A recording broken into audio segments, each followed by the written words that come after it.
And now it's the turn of the leader of the Conservatives and the current Prime Minister, David Cameron. Prime Minister, thank you very much for making it. Cheers. OK, let's kick straight in. Michael Adams has the first question and is just... let's give a little chance to get an eye line with the Prime Minister. Michael. Hello. How are people on zero-hour contracts expected to pay for their food, rent, travel, and then expected to plan for their financial futures? Well, what we want, Michael, is to make sure we've got decent jobs for everybody. And in this economy, we have seen more people get work, about 1.75 million more people getting work since I became Prime Minister. But there is no doubt that you're right. There are some zero-hours contracts where people are abused. And so we've said these zero-hours contracts where companies can effectively forbid you from working for anybody else, we've said that is wrong, and we've legislated to stop that. Now, some people, though, value having flexible contracts. Some individuals value it, some businesses and others value it. So I don't think it'd be right to ban these contracts altogether, but it is right to ban the abuse, and that's what we've done. Is that convincing for you? One of my problems is, I think, for young people, I think these contracts can be really good for working parents and things like that, but for young people, they get pressured into signing these contracts and working irregular hours, and they don't have any money, and we don't see careers. We just see these small dead-end jobs, but we don't actually see careers where we can build a future. No, well, I think you're right, Michael. Look, we want an economy and a country where if you work hard and you get the qualifications, you should be able to get a decent job. And that's one of the reasons why we've spent so much and invested so much in apprenticeships, because I think, as the Deputy Prime Minister was saying earlier, Nick Clegg, OK, the apprenticeship minimum wage is not that high, but the training you get and the experience you get should mean you go on to get a really good job having been an apprentice. So my vision for the country is, as you leave school, everyone should have the chance either of doing an apprenticeship or going to a university. That's what we should encourage, and then you're going to get more well-paid jobs and fewer badly paid jobs. That's the key for the future. OK, there's somebody that wants to come in here at the back. Let me get a microphone to you. Hi, David. Hi there. You say that it's good for people to go to university, but at the same time, there are graduates and undergraduates who have no jobs. There are high employment. What do you say to this? Well, what I think is what we should do as a country is make available apprenticeships and university places so that everyone who feels they can benefit from going to university can go. So one of the things we've done as a government, there used to be a cap on the number of students who could go to university. We've taken that cap off, so it's someone's choice whether they want to go. I think we need good careers advice in schools, so we give people better information about what different choices can lead to. But today in Britain, because we're creating so many jobs, because we've got more vacancies than at any time in recent years in our economy, people coming out of university do have the chance of getting a job, and we need to help them. Well, how? By applying for work. Yeah, what works? Well, no, there's lots of work. There's lots of jobs being created here in Britain. I mean, let's take, right, we're standing here in London. I became Prime Minister 4.5 years ago. Compared with 4.5 years ago, there's over 400,000 more people in work. Now, of course, some of those will be less well-paid jobs, but we've also been creating jobs in more skilled trades as well. So if you're saying to me, look, people leaving university, there aren't jobs for them, we've got more vacancies in our country than we've had for the last 5, 6, 7 years. So the jobs are there, and I would advise, when it comes to my own children, who are still at primary school, I'd advise them, as you go through school, think about either doing an apprenticeship or think about going to university, rather than leaving school at 16 or 18. I think that's the future for our country, and I think it's good. We've got well-funded, good universities in Britain, although that took, as I know you've been discussing today, that took some difficult decisions about tuition fees and such like, but it means our universities are some of the best anywhere in Europe. And so if you're a young person in Britain today, and you get to a good school and a good university, you've got every chance of a good career. I think Elizabeth just wants to come back in on this.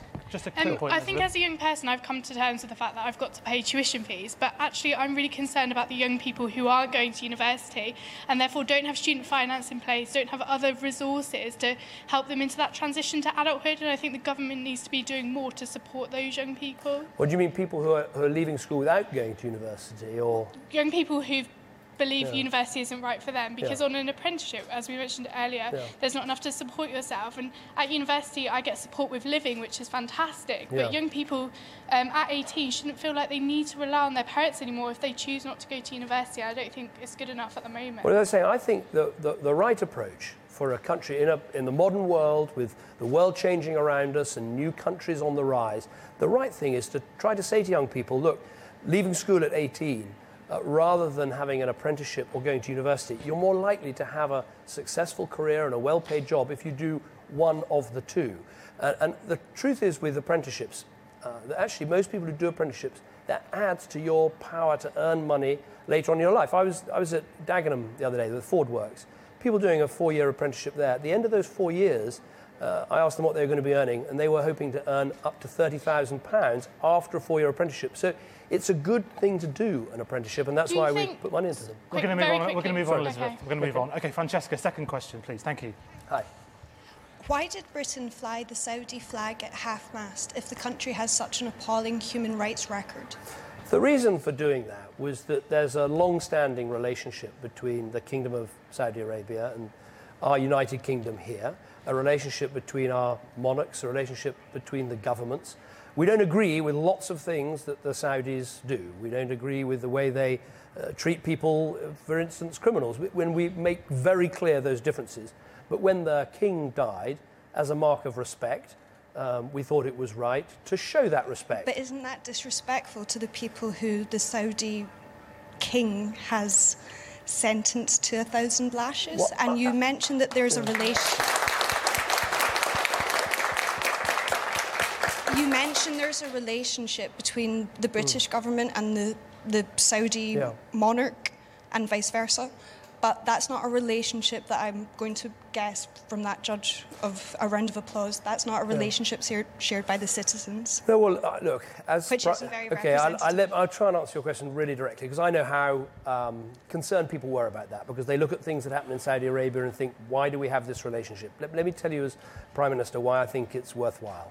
We have a relationship with Saudi Arabia, partly over things like trying to achieve peace in the Middle East, but crucially over fighting terrorism. Now, I can tell you... Oil. Yeah, please, one point. I promise I'll shut up. You've been listening to politicians all day. But I can tell you one time, since I've been Prime Minister, a piece of information that we've been given by that country has saved potentially hundreds of lives here in Britain. Now, you can be Prime Minister and just say exactly what you think about every regime in the world and make great headlines and give great speeches.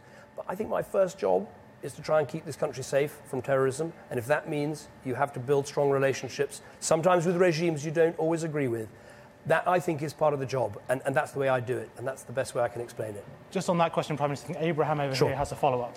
Hi, yeah. Hi, Abraham. I mean, you've spoken about the relationship that we have and about how this is informed by fighting terrorism. Do you think oil has anything to do with it? Yes, of course, yes. No, I think it's very important to answer that question directly and say, yes, of course, Britain needs to have relationships with countries that we trade with, including those that we buy oil and gas from. We can't make all our own oil and gas here in the UK. We're doing well because we've got North Sea oil. So, yes, we do have relationships with these countries, but it's perfectly possible to turn a blind eye to human rights abuses? No, it's not what we do. It's perfectly possible to go to those countries, as I do, and raise human rights abuses with them. Indeed, I would argue, if you have a relationship with them and you have a way of talking to them, they're more likely to listen to you than if you just cut yourself off. And as I say, it's very easy as Prime Minister to grandstand and make the speeches and say this and say that, but actually you have no influence in the world if you do that. Whereas if you have a relationship, when you think they're making a mistake, you can say that to them, and I think you've got more chance of being listened to. OK, moving on to the next question. Sam. Hi, Sam. Minister, with the war on drugs failing, would you consider treating drugs as a health issue rather than a criminal one? Well, I think that, first of all, it's good that actually drug use in Britain is going down, not up. And I think that's partly because we have been taking not just a medical approach to it, but also a more educational approach to it. The real focus of this government on drugs has not been to change the laws. I don't support that. It's still a criminal offence, and we should still go after people that deal and sell to young people and all the rest of it.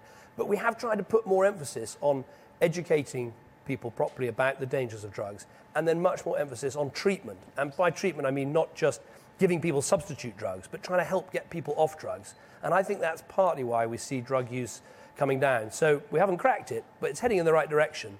But I wouldn't change the criminal law. I think that'd be a mistake. I think for lots of parents, they'd think, hold on, I'm trying to keep my children away from these things. And if you change the criminal law, I think you send quite a signal that it's hard then for parents to work out how to talk to their own children about it. So I'd say keep the law as it is, focus on the treatment, focus on the health, focus on getting people clean. Convinced, Sam? Not convinced, but I understand your arguments. OK, anybody want to come back on this issue on drugs? Can I just borrow your microphone? Again, come on. Hi. My dissertation this year is actually on drug policy. Yeah. And a few years ago, you said that you would reconsider this.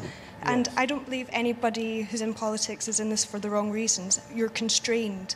But wouldn't it be better just to say that, and then people would maybe relate to you more? Because until you became Prime Minister, you were for it. No, I sat on the Home Affairs Select Committee that had a good look at this. We didn't actually come down on the side of legalisation. We had a good look at it. Look, if you're saying politicians are constrained because they have to think about what other people think, yes, that's true, but that's part of being in a democracy, trying to represent people's opinions, understand people's concerns. I having spent a lot of time thinking about it, I think changing the law and decriminalising drugs when we're trying to reduce their use, I think that would probably lead to an increase in their use, so I don't support it. But I don't think the criminal law is the whole answer to drugs. I think the answer to drugs is education, is treatment, and trying to help people lead drug-free lives. And as I said, I think there's some signs of success there. OK, we're going to push on to a question from Facebook, which we'll see on the screen. Coming up, Christopher Idden, why are the Tories going to scrap housing benefit for 16 to 21-year-olds when every pensioner still gets the winter fuel allowance? Well, the reason for this is, I think, as I've been saying earlier, when young people leave school, I think there should be opportunities to earn by doing an apprenticeship or getting a job, or opportunities to learn by an apprenticeship or going to university. But I think the option of leaving school, signing on, moving out of home, getting a flat and living on housing benefit, I don't think that is any start to a life at all. So I don't think it should be an option. Now, of course, there are some people who, for whatever reason, cannot live at home and have to be away from their parents, and we will always help. But the option that some people have today of leaving school, signing on unemployed, getting a flat, getting housing benefit, I don't think that is a good option for young people, and I don't think it should be available. Anyone on housing benefit here wants to come back on that? Well, go on. I think that that's a very bad approach, because you're using an example of a small minority of people that just sign on for the sake of signing on to punish a large majority of the people who actually do sign on for so many reasons. You know, they have kids, so they can't live at home because of family issues and problems. As somebody who can actually live at home at 18, who decided to go back to FE college and then are now at uni, housing benefit was the only way that I could do it. And I think that you're making a big mistake by taking that away from young people. Well, I don't agree that this is somehow a tiny minority of people. What I'm saying is, if you have to leave home, if you can't stay at home, then of course you should make that benefit available. But today, as we speak, there is the option, as you leave school, to go and sign on, to get unemployment benefit, and then to get a flat and housing benefit. And I just think that is a bad way to start your life. It's much better to go on and do either an apprenticeship, or go to university, or go to college, or get a job. Those are better options. And I don't think this idea that you can say to people it's okay somehow to opt out of working life and training, I think is a bad approach, and we shouldn't do it. OK, over to Brendan for the next question. I sort of have a follow-on question from that, which is, what will you do to improve the housing crisis across the UK and tackle high rents, particularly in London? We've got to build more houses, is the short answer. In the end of the day, if you don't have enough of something, it becomes too expensive, either to buy or to rent. So the short answer is build more houses, which we are now doing. We've reformed the planning system. Houses and flats are getting built. I actually agree with something Nick Clegg was saying to you, which is making sure that as well as the 6-month assured tenancies, there are longer tenancies available as well. But the big thing I'd like to do is build more homes that young people can buy, what we call starter homes. So basically build them, sell them at 80% of the normal market price, and reserve them and say these are only to be bought by people under the age of 40. You can't sell them to buy-to-let landlords who go on and rent them, because I think lots of people who leave school, leave university, get a job, start working, they're earning enough often to pay a mortgage, but they can't get the deposit together. And I want to see those people be able to achieve the dream of owning a flat or a home of their own. OK, just a follow-up point on this issue from Tim. Sure. Hi, Tim. It seems to me that a lot of these problems recently mentioned are all about the deficit, the lack of money. Yeah. And yet, in the past few years, while your government has been in power, there just seems to be money wasted on needless exercises. The Badger Coal, for example, that wasted millions of pounds and it ended up costing more than it saved, which just seems well, let's take the absurd. Badger Coal, because this is probably the most unpopular policy for which I'm responsible, and I'm going to try and explain to you, Tim, why I think it's the right thing to do. We've lost £500 million by paying compensation to farmers whose cattle have caught TB. And if we don't do anything about this scourge of TB, which is, by the way, terrible for badgers as well as terrible for cattle, it's going to cost us £1 billion over the next 10 years. Now, sometimes in politics, you've got to do the thing which you believe is right, even though you know it's unpopular. Now, I know it is very unpopular culling badgers, but I profoundly believe that part of the way, only part of the way, but part of the way of trying to create some areas of the country that are TB-free is to do this. So it's very, very difficult, but I believe it's the right thing to do. And that's, in the end, you know, you have to make choices as a politician sometimes, and sometimes it means doing something which you know people don't like. Tim, sorry, you're Tim. supposed to ask about housing, you asked about badgers. Oh, sorry, that's I bad. can't. Well, that's all right. It's, you know, can't say we haven't covered lots of subjects tonight, Faisal. It's good. Rebecca. Thank you. What would be the future of devolution in Wales and Scotland under your party if you were to win the next general election? Well, a bright future for devolution because we've agreed, all the parties have agreed with respect to Scotland, there should be a stronger Scottish Parliament. So whoever wins this election, there'll be a bill in the House of Commons straight after the election. If I'm Prime Minister, it'll be in the first Queen's speech. It'll go through stronger Scottish Parliament. I think we're going to get a stronger Welsh Parliament too. There are talks going on right now and they finish on about the 1st of March.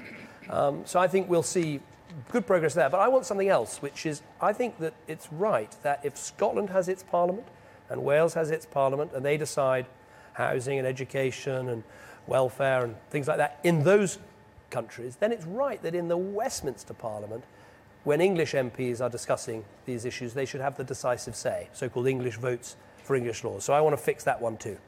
Are you convinced by that, Rebecca? Yeah, I think so. You are there. Lots of convincing going on today. Right, let's take one from Facebook, from Karen MacDonald. Which party leader will eradicate the farcical Prime Minister's Question Time? Don't we have enough comedies on TV without having this rerun over and over again? Oh, now this is the... Amen. Look, I at 5 minutes to 12 every Wednesday, I can tell you, I put my head in my hands and think, why have I got to do this? It's a nightmare. But does it have a purpose? I don't know. Maybe you all think it hasn't got... I think there are 2 points to it, I suppose. One is that members of Parliament, from whatever party, they can ask you any question they like. And so you've got to try and be on top of your game and on top of everything that's happening. And that has a knock-on advantage, which is it means that as Prime Minister, you've got to know everything that's going on in your government. And so it does enforce some accountability of the departments and the ministers to you and through you to Parliament. So yes, it is noisy and crazy and infuriating and all the rest of it, but there is some sort of point to it. Does that make any sense? Well, let's ask the audience. Let's ask Chris. What do you think, Chris? PM. Scrap it or do it? I think PMQs is horrible. I think it's one of the biggest disengagers for voters. Right. And I think it's really petty. I think everybody involved, including yourself, you stand there, and you're shouting at other members of the House. Yeah. It's disgusting, and I think it's horrible. I think it's Chris, abhorrent. I have every sympathy. I want to say maybe I'll get you a ticket, and you can come and sit in the House of Commons chamber, and you can really see the noise that is in there, and that is why sometimes you do have to shout just to try and make yourself heard. I agree. It is not representative of what Parliament does. 98% of what Parliament does is scrutinising legislation, questioning ministers more responsibly, the work of select committees, making sure our laws make sense. I mean, there's some really good work done in Parliament. This is like one piece. And it is, you're right, it is like the sort of Roman circus. But I look, the last person to ask to change it, in a way, if I changed it, said, you know what, let's get rid of this, I think people would think you're running away from accountability. So I don't think I can do it, but I do wish we could make it a bit more responsible. Sheila, a quick point on this? Yeah, what are you going to do to engage young people in politics or into voting? Because as Chris said, Prime Minister's Question Time, it's not engaging. No. We just see a load of people who are supposed to be running our country and supposed to be more responsible than us, just shouting at each other and just passing the blame. We don't actually get any answers. Yeah. And a lot of young people feel, well, I can't trust them because I can't even trust them to act civil and run our country in a proper way. But then 16-year-olds are deemed as not able to vote because of this, when we've got 40-plus-year-olds arguing in a place that's supposed to make laws and supposed to run our country. So I'm just thinking, what are you going to do to engage young people more and make them see, actually, no, you can actually make a change? I think the best thing that I do as a local MP is just go into secondary schools and sit down with a sixth form and have a proper reasoned debate. Say a few words about what I think, about politics, but then lots of time for loads of questions and answers. And I do that in the secondary schools in my constituency. I try and do it in other parts of the country. I think that's probably the single best thing, because then you're talking to people, whether they're 16 or 18, about the things they care about. And I think more of that would be a good thing. OK, we're going to move on to Hanan's question. Hanan. Hi, David. As a young British Muslim, I've seen that the community is experiencing the negative effect of counter-terrorism laws. So what I would like to ask is, what is your government doing to support and engage the vast majority of Muslim community who are not engaged in any terrorist activities and who want to take a strong leadership role in this, to tackle this issue? Well, I think the most important thing we can do is literally to engage with, as you say, the overwhelming majority of British Muslims who want nothing to do with this appalling extremism and terror. And one of the things I think has been really impressive in recent months and years is when one of these outrages takes place, the first people to get out there, whether on Twitter or on the television or radio or wherever, is leaders of the British Muslim community condemning what has happened. And I think that has been incredibly powerful. I saw President Obama the other day actually highlighted the Not In My Name hashtag campaign that was on Twitter from British Muslims and said that was an example to the whole world. But I think we need to do more to explain to everybody that this is, the people we're talking about, is a minority of a minority. It's but they are spreading a poisonous narrative of extremism and terror that we've got to fight. But is your government doing anything to actually engage with the leaders, the community leaders, the mosque leaders, to actually take a heed, a responsibility, and also a leadership role? Because right now you've got the Prevent program that Ed Miliband mentioned earlier, is under the police control. Leaders are not involved. They're not really part of this process. They're not really being given. You're absolutely right. We have the Prevent program, which is more about trying to prevent people from getting involved in terror, and that is more of a criminal justice sort of intervention. But then through the Department of Local Government, we have a big engagement program with British Muslim communities and British Muslim leaders to talk to them about these issues, about how we fight Islamophobia, for how we include people better in our country, how we make sure that when these appalling things happen, British Muslims are the first to come out and condemn them. So I think there is a good program. What my government did was it split these two programs apart on the advice of a very senior, actually Liberal Democrat legislator who said they got rather muddled and it was better to have a Prevent program to steer people away from terror and then have an engagement program through the Department of Local Government to try and bring communities closer together. OK, we're going to move on. Insaf. Hi. My university started selling sanitary products profit-free. I just want to know if you'd do the same. It sounds a really good idea. Which university is that in South? The University of East Anglia. University of East Anglia. What are you reading? English literature. Enjoying it? Yeah. Think it's worthwhile? We were going with this conversation earlier about universities and degrees. You confident? Yeah, I love Good. it, yeah. Sounds like a great idea. I think, just to clarify, you were saying about removing VAT. Yeah. Sorry, VAT. Yes. This is a long-standing campaign. I have had a look at it in the past. I think it's quite difficult. Some VAT things you can change. Other VAT things, if they're linked to other products, it's quite difficult to do it within the framework of European laws. And I can't remember the answer.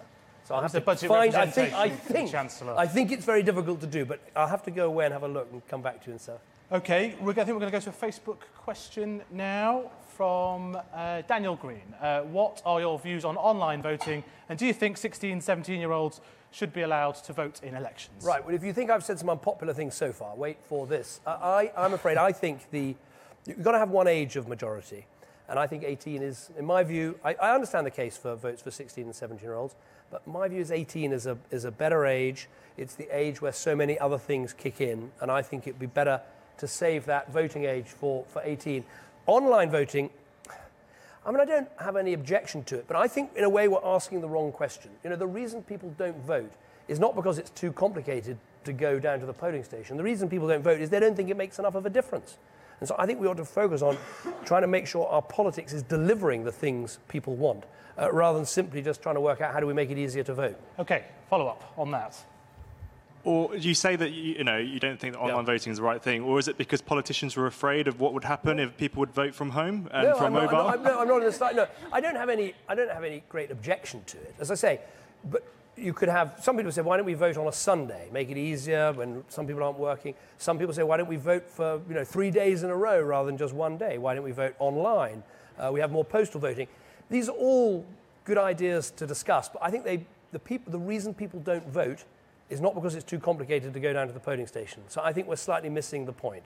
So I don't have an objection to these methods if we can make sure there's no fraud and all the rest of it. But I think it's not really why people aren't voting. Okay, next question from Foppe. So it follows on quite nicely. Yes, hello. So we're sort of talking about what discourages people from voting, and I think for me, something that comes into play is that I kind of agree with some policies of one party and agree with other bits of another policy, so it's kind of hard to align myself specifically with one party. So now looking at the coalition, do you think that cross-party initiatives will kind of be steering the progression of democracy and government in the UK? Yeah.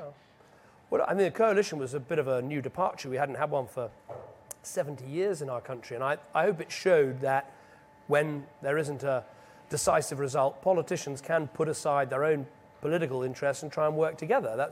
All the ones you've heard from today, we have different views about all sorts of things, but we all actually love this country, we want to serve our country, we believe that our political system can deliver. That's what brings us together. I think one of the things we ought to try and do is maybe more free votes, more occasions when Parliament isn't voting because people are whipped by their party to do so.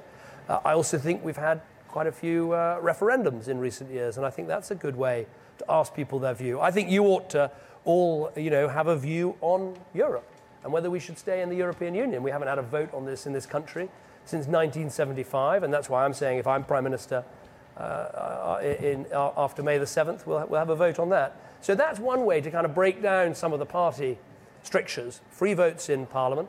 We've got one tomorrow on whether you should be able to transfer DNA in order to avoid some genetic diseases for children. That's a free vote. More of those, maybe some more referendums. Okay, follow up on that from Holly. A little bit, yeah, about people feeling disengaged with voting. Natalie Bennett mentioned earlier it's been 100 years since women got the vote nearly. Why aren't any parties taking it seriously that women still aren't being paid as much as men? I feel like that's why, I mean, if I was a woman looking at voting, if a party said that they were going to take that seriously, they'd automatically have my vote, and I don't feel like... Well, I think I am taking it seriously. I think it's a very important issue. It's a scandal. I mean, the pay gap for under 40s is now almost gone, so we've made some good progress. It shouldn't have taken so long, but it has almost gone. Over 40s, there's still a pay gap, and we need to address that. We've brought in this thing where any company that is found to have got this wrong at a tribunal then has to have a pay audit throughout their company to see whether we can improve on to see whether they need to change all their practices. There are a lot of things we need to do. Make childcare easier and more affordable, encourage women back into the workforce after they've had children. Lots of things we can do. Make sure public appointments more women are taking up. Make sure that politics has got better representation of women, where my party was one of the backmarkers. We're doing a bit better now, and we need to keep at it. Convinced, yes or no? Not particularly. Okay, well, maybe we can do some more convincing later if you want to. We're going to go to a last question from Charlie. Sorry, from... Hi. Charlene, there we go. Hi, David. Hi, Charlene. Hi. Now, if you look around this room, people that are engaged in politics come from a multitude of backgrounds. However, just 4.2% of MPs in the House of Commons are from an ethnic minority, despite 12.9% making up the population. Just over 1 in 5 women are MPs in the House of Commons. Now, given this, can we say that Parliament is a truly representative institution? And can we really trust you to create policies that encompass concerns of marginalised groups? I think the short answer to your question is today, Parliament is not properly representative of the country. It has changed and got better in that there are now more women MPs and more members of Parliament from black and minority ethnic communities, but not enough. I mean, my party is a good example. Before the last election, we had 17 women MPs. We've now got over 50. That's still not enough when you think I've got 300 members of Parliament, but it's progress. Before the last election, we had very few members of Parliament from black and minority ethnic groups. We now have British Sikhs, British Asians, black British people on the Conservative benches. The Culture Secretary, Sajid Javid, is a British Muslim, full member of the Cabinet. So, for a second-generation immigrant. So I think we are making progress, but we haven't done enough. But I think it's a really important thing about our country that actually people can come from other parts of the world, and in 1 or 2 generations, I want to see them be able to sit around that cabinet table or be captains of industry or senior judges in the land. It's happening, and it's a precious thing we've got, but we've got to push it harder and faster. Just one last follow-up from just behind. Hi, David. I'm Vinanda. Hi, And you're talking about how Parliament is not only not representative, but you said that everyone should have a view. But why should 16 and 17-year-olds have a view if your party isn't willing to listen to us, isn't willing to understand and try to take into consideration the fact that things are being done towards us and we're not being listened to because we can't vote? I think we should listen. We should listen to everyone in our country, but then we have a responsibility, members of Parliament have a responsibility to decide who gets to vote. Now, my view is that we should have a vote on this. I think it's time we should vote on it.